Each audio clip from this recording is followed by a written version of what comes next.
Mallesh Pai. I'm the Kenneth Lay Professor of Economics at Rice University. So I decided to get into blockchains, and currently I work at Consensus as Chief Economist, and I'm a research advisor at Paradigm. This paper, or this project, is joint work with Tivas Gupta, who's my colleague. He was here sitting in back there at Consensus, Max Resnick, who has moved on to Solana at Anza Labs, and Xuan Tang, who is a professor at Rice and close friend, or all three are close friends to be more precise. Okay, so what's this paper about? Well, to be clear, this talk is a progress report. We'll talk about where we got to, and I'll try to introduce those of you who are maybe less familiar with the microstructure of the Ethereum ecosystem to some cool things that go on there. In particular, things that, like, the mechanics of how the blockchain works and how that interacts with the things we care about, things like DeFi that you saw, or AMMs that you saw in the previous talk. Okay, so in particular, what we saw, there is a auction, a very well-defined auction called MEV Boost, that is the producer of the majority of blocks, the overwhelming majority of blocks on Ethereum. It's a large auction. It makes about $1 billion in revenue every year, maybe a little bit down over the last few months as we learned from Urban Stock, but still, you know, if you're an economist, especially if you do sort of microeconomics, anytime you see an auction, you're like, ooh, I can structurally estimate that. And that's what we set out to do in this talk. So in the interest of time, I'm just going to jump into it. So, you know, some of the earlier talks we saw today come from a traditional model of blockchains. And these normally concern three kinds of active parties. There's like users, people who generate and sign transactions.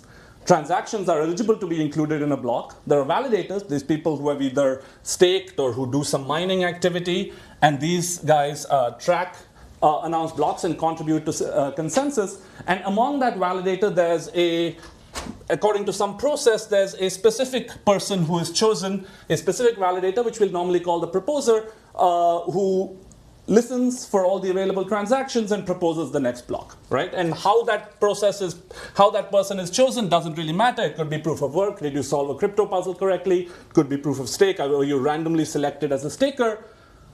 So this is sort of a ChatGPT generated diagram of what a blockchain might look like, okay? Another ChatGPT generated diagram tells you sort of what this proposer might be doing. So it's their turn to propose, they see a bunch of transactions, and they say to themselves, okay, I'm going to include transaction 2 and transaction 3.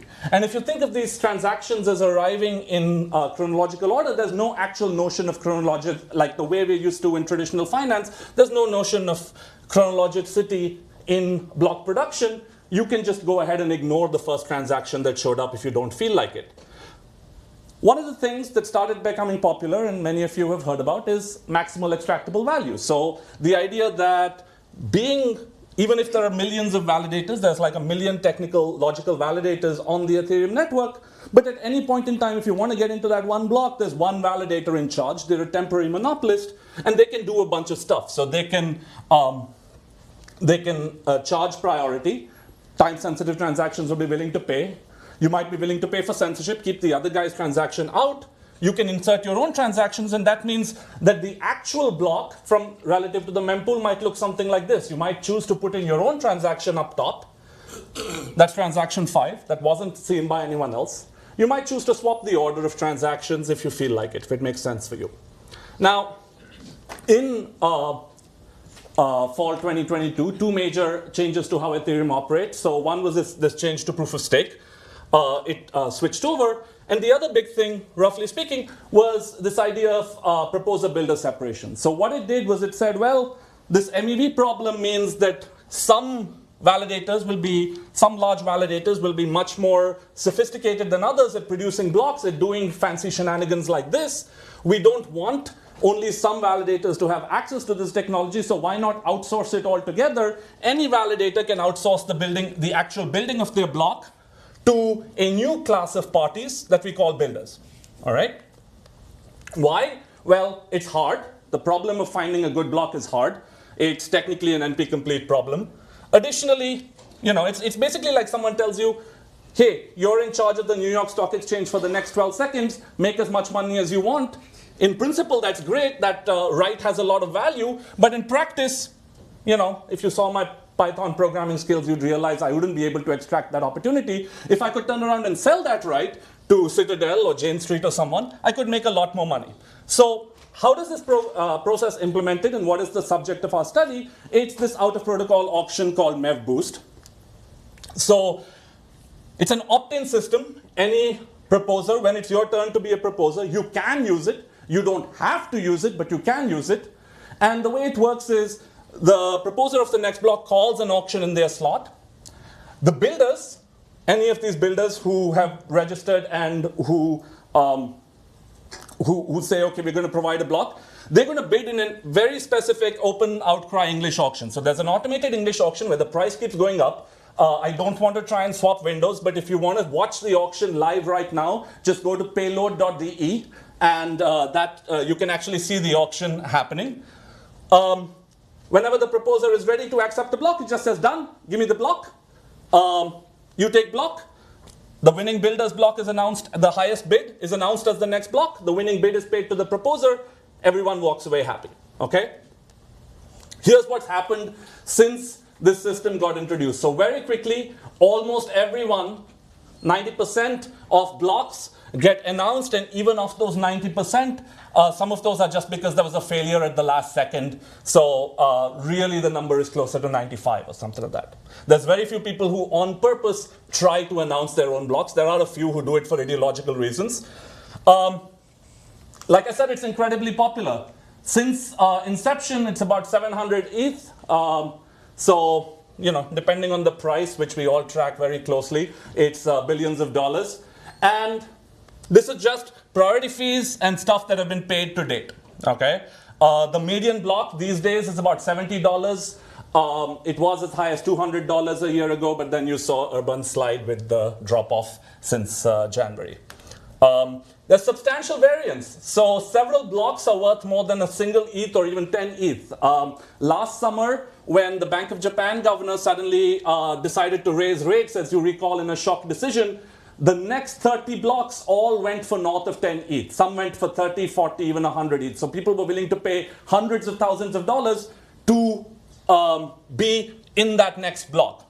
And why? Well, many of you are TradFi people. You understand time is money.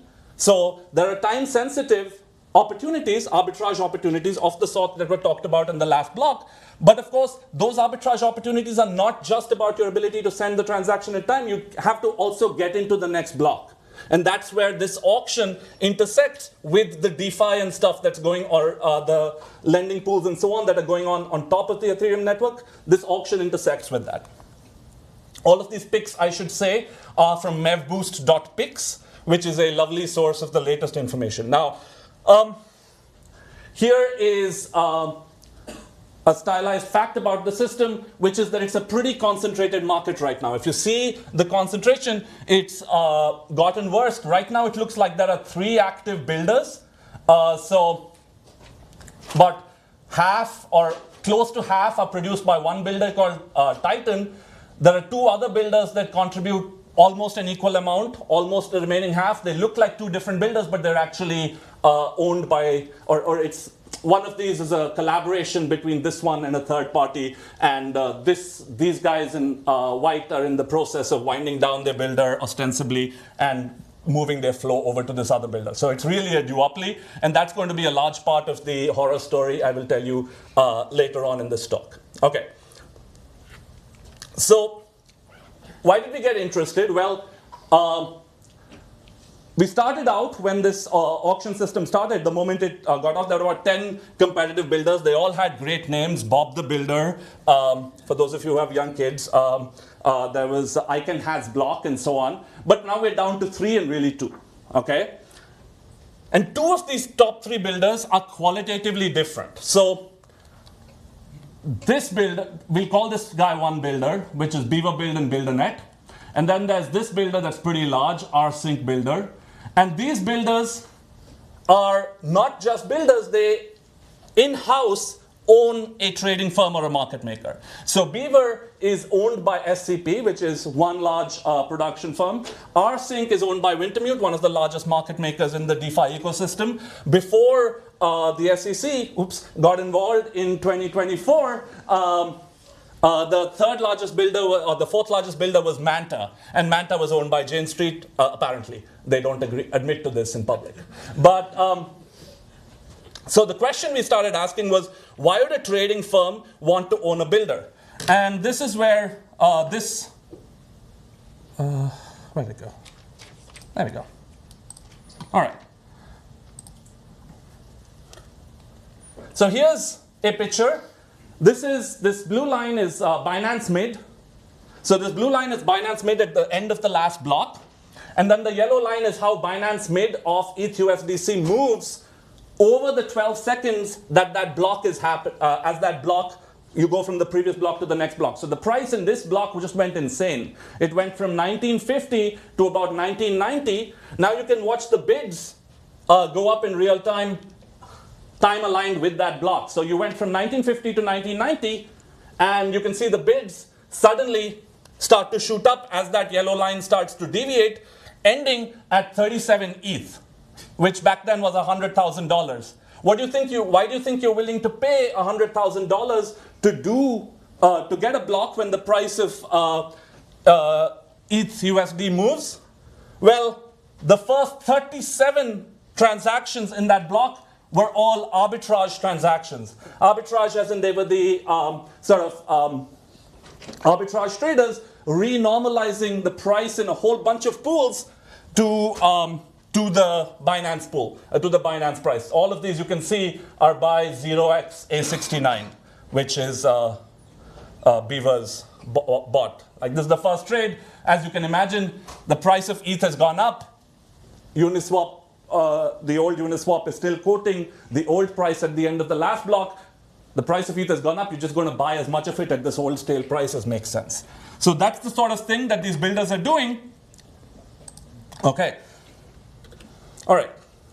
So in the paper we did finish, a little while back, we sort of just said, okay, what does that mean in just a multinomial regression kind of thing? So if you look at various builders and you look to understand what is the effect of Binance price movement on which builder is more likely to win the next block, what happens? Well, we classified builders into what we call integrated builders, and that's basically rsync and Beaver. These are the builders that own a trading firm. And then all the other builders. And when the realized price change is small, the integrated builder is relatively unlikely to win the block. They're just competing on an order flow game of like retail order flow. But when the change is large, the integrated builder is almost sure to win the block. They have an edge because they have the trading party in-house. They don't have to double marginalize the value from the CFI DeFi arbitrage, and they just go ahead and win. Okay, so this is you can see sort of what are the coefficients of the log price change, and Beaver, which is integrated, Manta, which is highly integrated, and rsync, those are just massively positive probabilities. On the other hand, Flashbots and Builder69, which are, Builder69 is relatively defunct now. Flashbots is the party that is launching BuilderNet, but though they have basically negative probabilities, they're just less likely to win the block, yeah? So that was this founding party, that was the foundation of our theory, which is, look, we have these two things that you're doing in a block. One is the top of block, which is the CFI DeFi arbitrage, renormalizing Uniswap and other prices to the correct state of the world, which is the Binance Mid, let's say. And then there's the rest of the block. The rest of the block is where you can include Mallesh Pai's meme coin transactions and other such sort of fun activity. Those are two separate things, but they're sold wholesale. You can only win a block. If you can only win a whole block, and if you do win the whole block, you get the value from the sum of these two things. So what we figured was we'd go ahead and run with this in a structural I/O kind of framework. So try and identify how try and use these standard ideas to estimate what is the valuation that bidders have for a block as a function of observables, and then try and do the kind of standard counterfactual analyses that we do in structural auctions. For example, what if we just ran a first price auction instead of a second price auction? Okay, this is where life started to get bad. So, this is also why you shouldn't spike the football too early. So we said, well, look, all these auction papers, all by wonderful people who Patrick passed away, unfortunately, but all got really nice results with a few thousand data points, and we have millions of data points. So an auction runs every 12 seconds. That means you get about 2 million blocks in a year, and that should be enough to get any auction, like any reasonable regression to be highly significant. So we collected the bids for roughly 2 million blocks, tagged them to builders. We collected a whole bunch of exogenous variables. So the one thing we did that's off-chain is the timestamp ticks on Binance. So we have ETH-USDC. We have a collection of other major currencies, but there's a lot of correlation in that, especially in small time frames. So we just use ETH-USDC. We have the block-based gas fees. So what are transaction fees? We threw in a bunch of other stuff in additional stuff. So how many transactions were seen in the public mempool during that period, which is some other estimate of demand, lagged gas prices, lagged block gas, lagged price movement. So you can throw in a whole bunch of explanatory variables when you have millions of data points. Okay?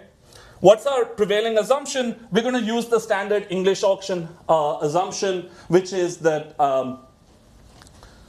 this price is going up. The second highest guy has basically bid up to their value.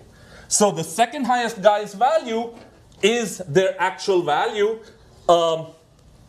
It's standard. It was it's sort of pioneered by Hale and Tamer and so on, and that's the basic identifying assumption. So what we want to do is basically say, look, we have two kinds of bidders: a integrated bidder and a and the neutral bidder. In each block, we observe the bids for everyone. We can take the second highest integrated bidder and the second highest neutral bidder, and those are their values. We now, from a simple structural model that I'll show you on the next slide, hopefully, we can infer a distribution of values as a function of exogenous parameters, like treating Binance price movements as exogenous, treating gas prices as exogenous, and so on and so forth, and then use that sort of inferred distribution of values to do some counterfactual analysis. So what's our model? We're going to assume that your value is a product of two things. Your value as a bidder I is a product of a common component, and this common component is a function of the exogenous variables, and that function could differ across the integrated and the neutral builders. And the second is a idiosyncratic shock, and that idiosyncratic shock is random and independent across builders, but the distribution of epsilon depends on both the exogenous variables and your type. So there are two different distributions of shocks. There are two different distributions of, and there are two different functions that determine this common component as a function of exogenous values. Yes, 5 minutes. Fantastic. Back to the previous slide, this is IT should be, right? Sorry? No, I mean, I encodes also your type. No, but time. Depends on time as well. No, this is not time. This is type. Type. Type. So in a given period, this like fix a particular block number. You have your value given your name. You are builder 69. I am rsync. And that is a product of one thing that is common across, that depends only on my type. Am I neutral or am I integrated? And then a shock that depends on everything. Okay? But the shocks are IID, but shocks are independent. But there's one distribution of shocks that hit neutral builders, and there's a different distribution of shocks that hit integrated builders. Okay? All right. this is now, we could do nonlinear regression, but we kind of stared at the distribution of bids for a while, and we said, hey, this looks like it's something like a log normal distribution. So let's make let's start with a functional model that's as close to log normal as possible. So this was what we settled on. That is nice for a log normal model. So CT is exponential of mu t. So mu t is like the coefficients that depend on your type.